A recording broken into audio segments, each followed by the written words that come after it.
Vamos lá. Teorema de Pitágoras, eu considero, não vou dizer que é menos famoso que o de Tales, acho até mais famoso. Cai muito em cálculos com geometria. E a primeira regra, e principal regra, é essa aqui. A figura geométrica, principalmente triângulo, tem que ter o ângulo interno de 90 graus. Então, o Teorema de Pitágoras ele é altamente aplicável aos triângulos cujo principal ângulo interno é 90 graus. Dá para aplicar Teorema de Pitágoras com outros ângulos? Não é, aí já não vira mais exatamente o Teorema de Pitágoras. Quando a gente tem triângulos com ângulos diferentes, a gente não utiliza exatamente o Teorema de Pitágoras, não. A gente utiliza a lei dos cossenos, quando quer focar em um dos três ângulos, um só, ou lei dos senos, quando quer utilizar mais de um. Mas não vai ser o foco da aula de hoje, então, só para lembrar, Pitágoras é sempre aplicável a triângulos com esse ângulo interno aqui, ângulo de 90. E, basicamente, a lei é bem simples e é o seguinte, ela diz que a soma dos quadrados de seus catetos corresponde ao quadrado de sua hipotenusa. Ou seja, para a hipotenusa ao quadrado é igual ao primeiro cateto ao quadrado e ao segundo cateto ao quadrado. No caso, os catetos eles formam o ângulo de 90 graus, obrigatoriamente. Isso quer dizer que tem duas consequências aqui. Primeira consequência, a hipotenusa não encosta de jeito nenhum no ângulo reto. Ela não faz contato com esse ângulo aqui. Quem faz contato com o ângulo reto são os catetos. Aí você pode chamar de cateto A, cateto B, cateto 1, cateto 2. Aqui, para Pitágoras, não vai fazer diferença. Vai começar a fazer diferença quando entrar em trigonometria, sendo cosseno e tangente. Aí sim vai fazer uma diferença maior, porque vamos ter que diferenciar em cateto oposto e cateto adjacente. Ou seja, aqui para Pitágoras é tudo cateto. Não importa muito. Só cabe lembrar que para identificar a hipotenusa nos problemas, dois macetes. O primeiro é que ela não encosta, ela é oposta ao ângulo reto. E segunda dica, ela é o maior lado de um triângulo retângulo. Sempre o maior lado. Então, se você não identificar pela questão do ângulo reto, vai ser a maior medida do triângulo. Então, uma dessas duas dicas já separa bem quem é a hipotenusa. Bom, aqui no caso está falando de catetos, aqui está entrando em um território da trigonometria. Por quê? Os catetos, a gente só identifica entre oposto e adjacente se tivermos um ângulo de referência. Aí podemos chamar de adjacente ou oposto. Por exemplo, aqui eu tenho um ângulo alfa aqui, ó. Lembrando que essa questão dos ângulos alfa, beta, gama, trigonometria é mais para frente. O ponto é, eu tenho esse alfa aqui, que é um ângulo de referência. O ângulo de referência não é o ângulo reto. Lembrando, ângulo reto aqui é só para fazer a aplicação de Pitágoras. Então, a gente não vai fazer seno, cosseno ou tangente de 90 graus, e sim dos outros ângulos disponíveis. Se o problema não der nenhum ângulo, provavelmente é só Pitágoras, tá? O ponto aqui é, em relação aos catetos, cateto adjacente ou cateto vizinho. É próximo do ângulo que estamos analisando, do ângulo de referência. Normalmente, quando eu tenho cateto adjacente, já para deixar uma dica pronta, quando a gente for fazer cálculos de trigonometria com cateto adjacente, a conta principal dele vai ser cosseno, que é cateto adjacente sobre hipotenusa. E se eu lidar com cateto oposto, ou seja, distante desse ângulo aqui, normalmente vai se utilizar seno. E se não tiver hipotenusa, vai ser tangente. Mas isso vai ficar para outro dia. Bom, primeiro, medida da hipotenusa, que é o caso mais clássico, tecnicamente. É o mais pedido de tudo. É a hipotenusa que vai estar faltando.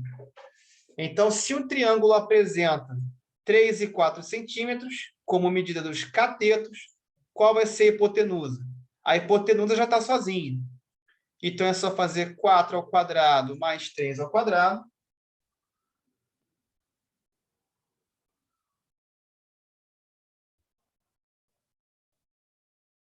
Quatro ao quadrado mais 3 ao quadrado.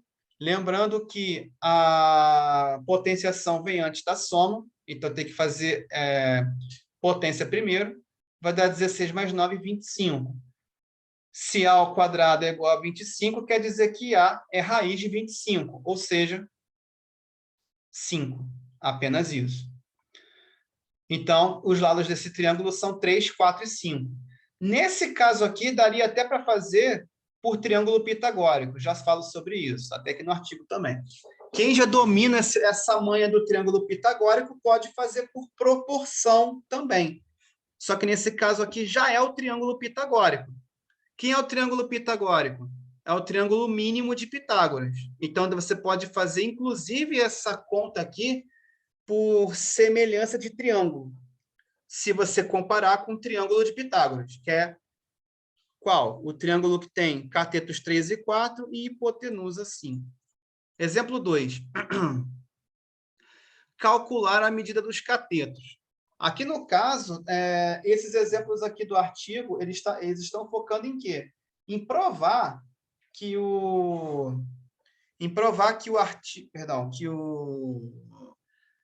a principal utilização do teorema de Pitágoras é para triângulo, mas não é só para triângulo, não. Tem mais algumas figuras que dá para utilizar. Bom, se eu quiser um dos catetos, a questão tem que dar a hipotenusa para vocês, que no caso aqui é 16 centímetros. Ela vai dar a hipotenusa e um dos catetos, e quer que vocês encontrem o outro. Bom, aqui dá para fazer pelo teorema, ou seja, no caso, eu quero achar um dos catetos, você pode chamar o cateto que você quiser de B ou C.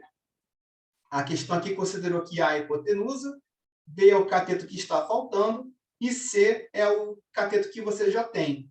Então, A vale 20 e o C 16. Então, a questão tratou de deixar o B isolado. Ou fez questão de deixar o B sozinho.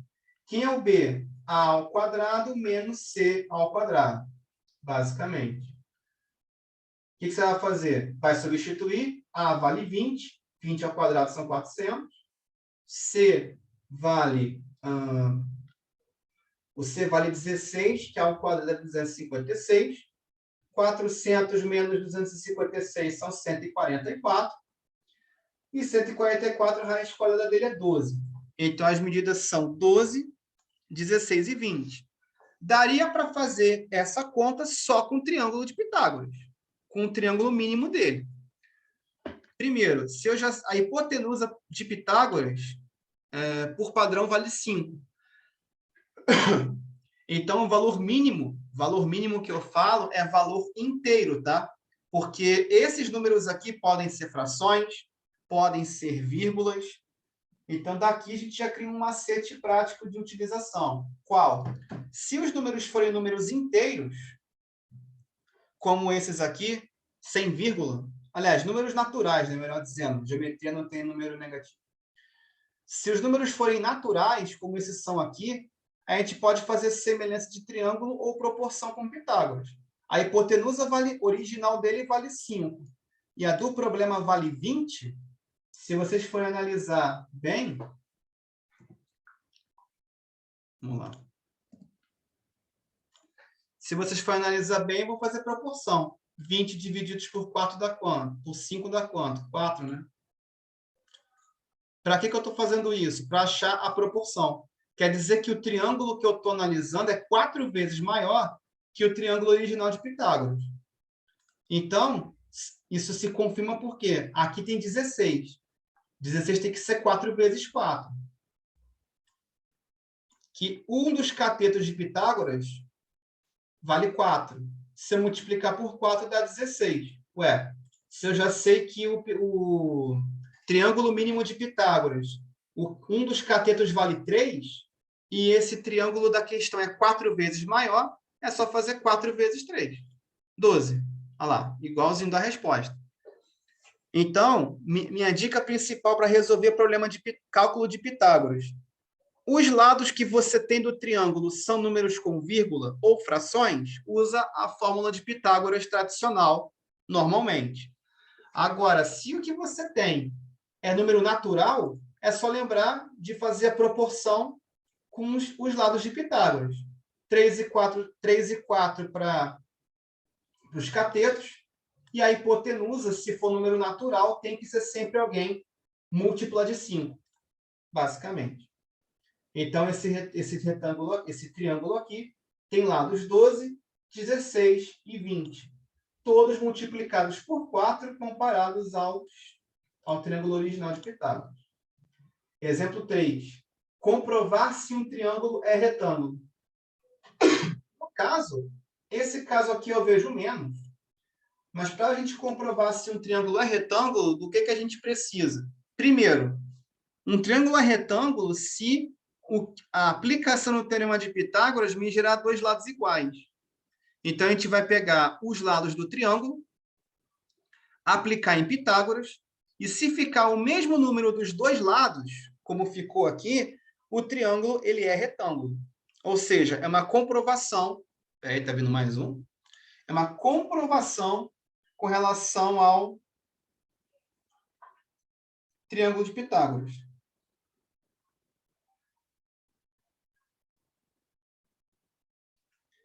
Perfeito.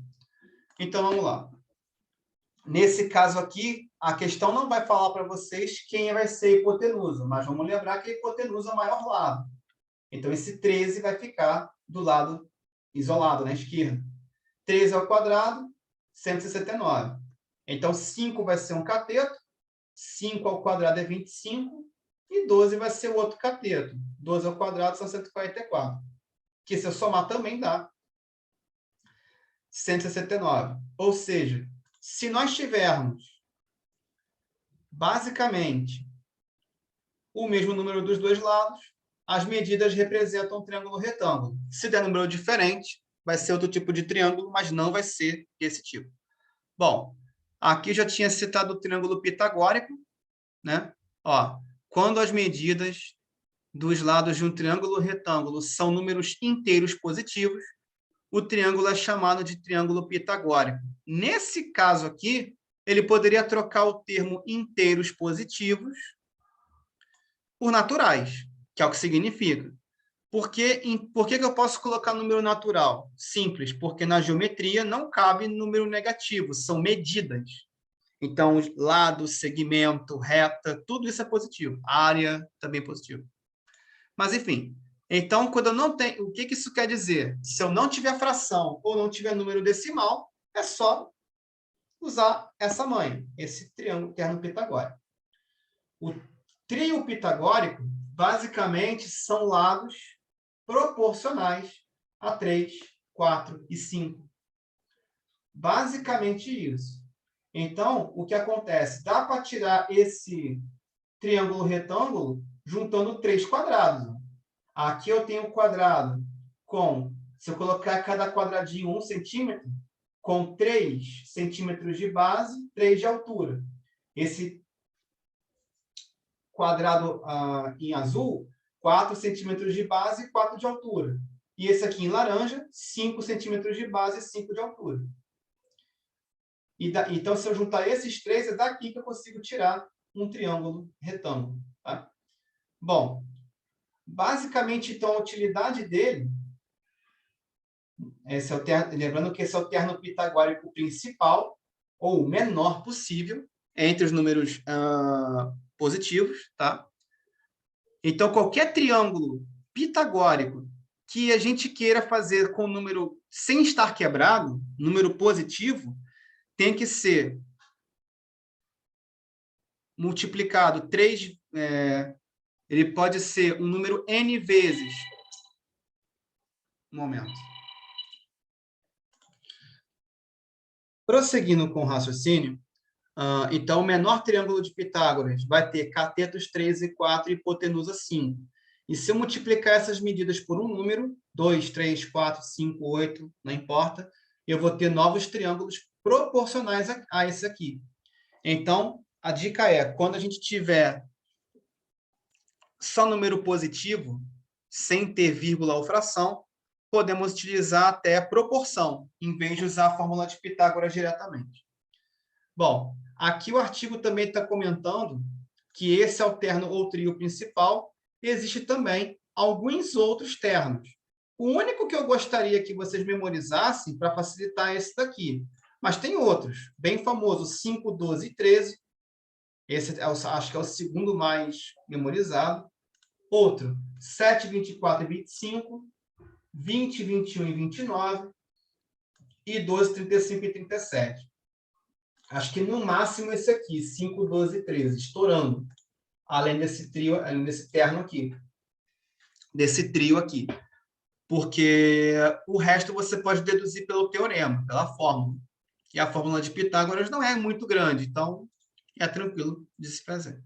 Mas quem quiser gravar só pelo teorema de Pitágoras, não quiser gravar nem o terno pitagórico, também está certo. O terno pitagórico aqui é só uma dica, um macete extra, não precisa também ficar super preocupado.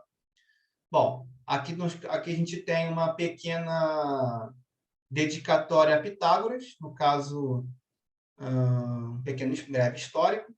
Pitágoras de Samos, que viveu entre 570 e 495 a.C., e foi um filósofo e matemático. Isso aqui quando a gente estuda em idade clássica, isso aqui se misturava muito. Então, para a galera que fala que filosofia e matemática não tem nada a ver, pode escovar a boca com sabão, porque isso aqui era muito... Hoje em dia é estudado mais separadamente.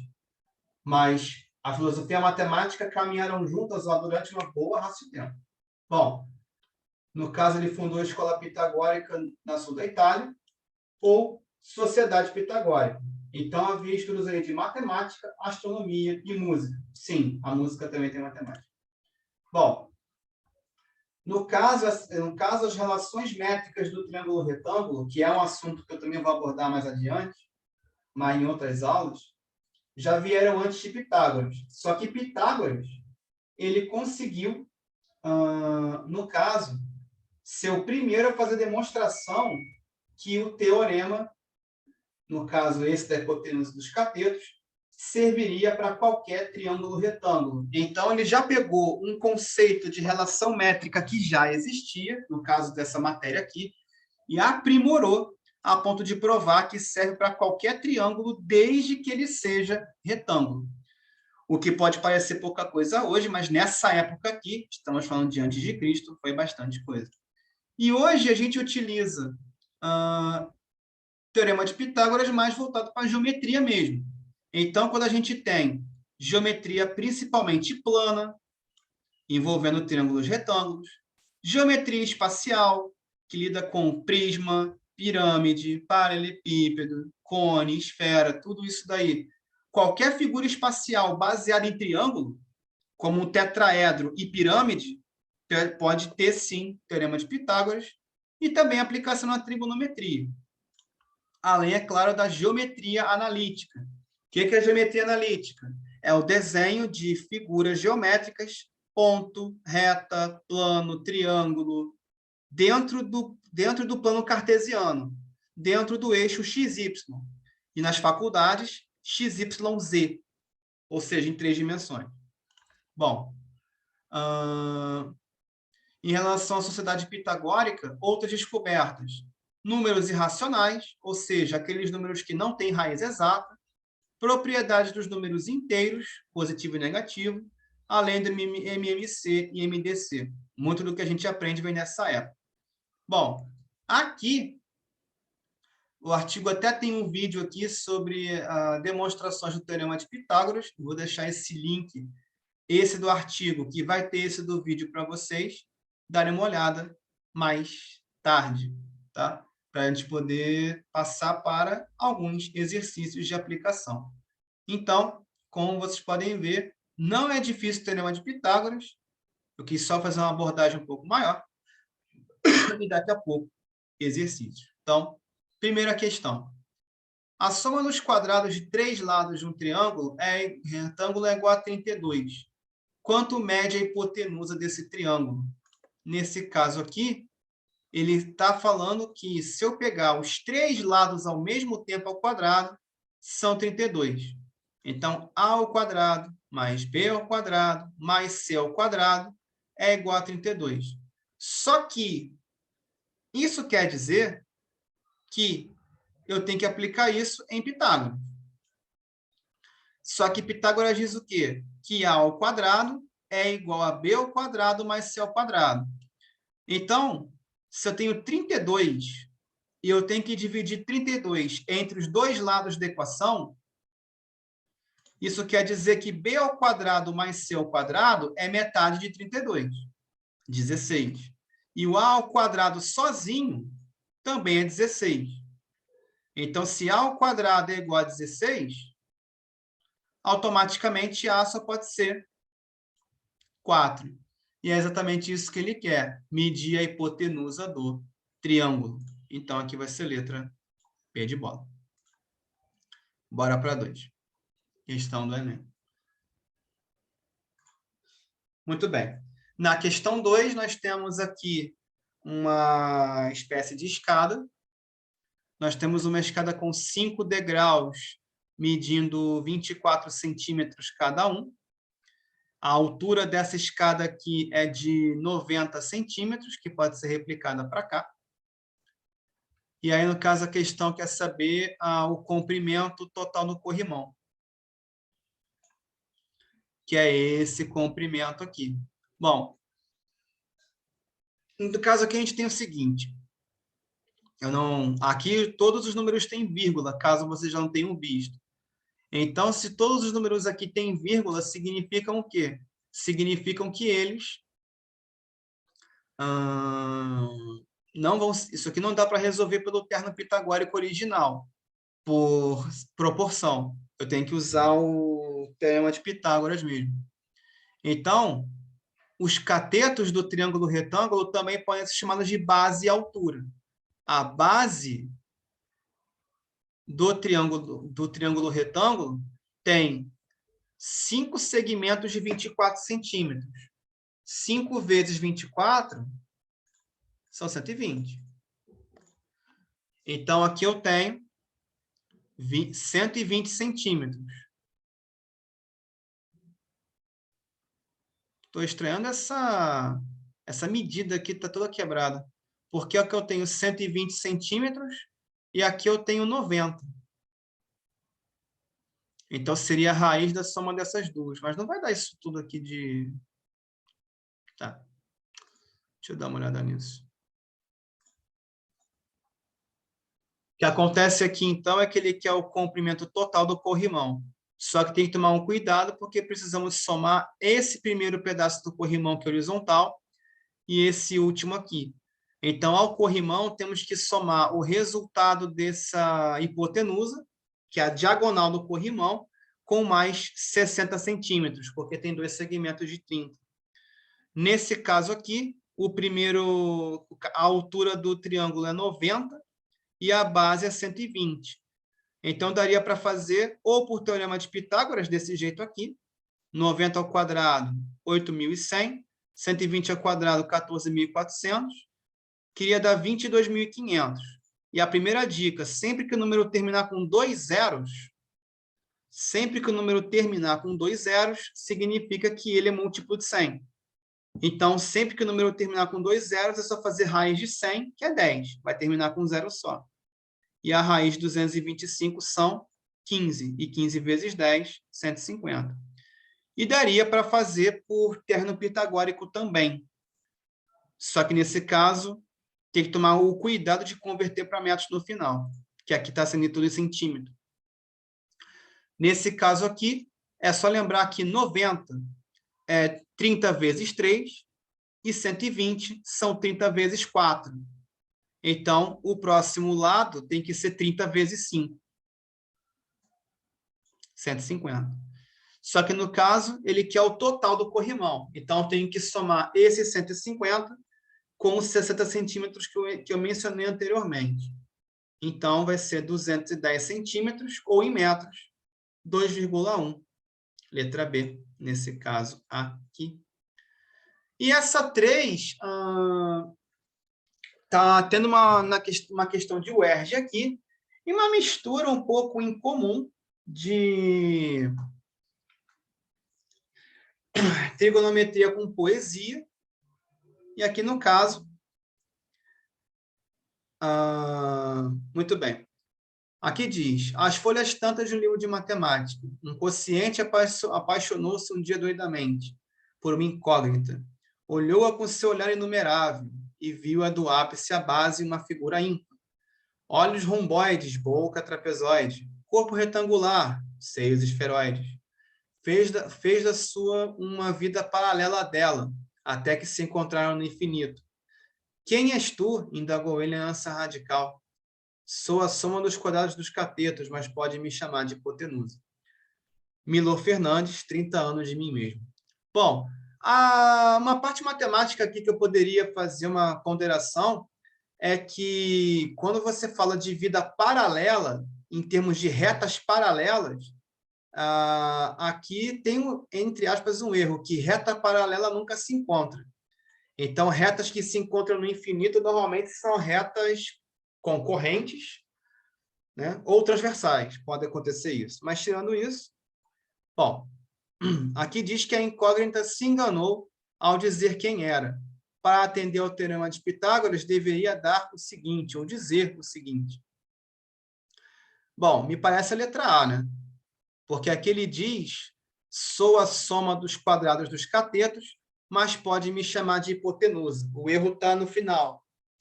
Porque, por Pitágoras, a soma dos quadrados dos catetos não é a hipotenusa exatamente, é o quadrado da hipotenusa.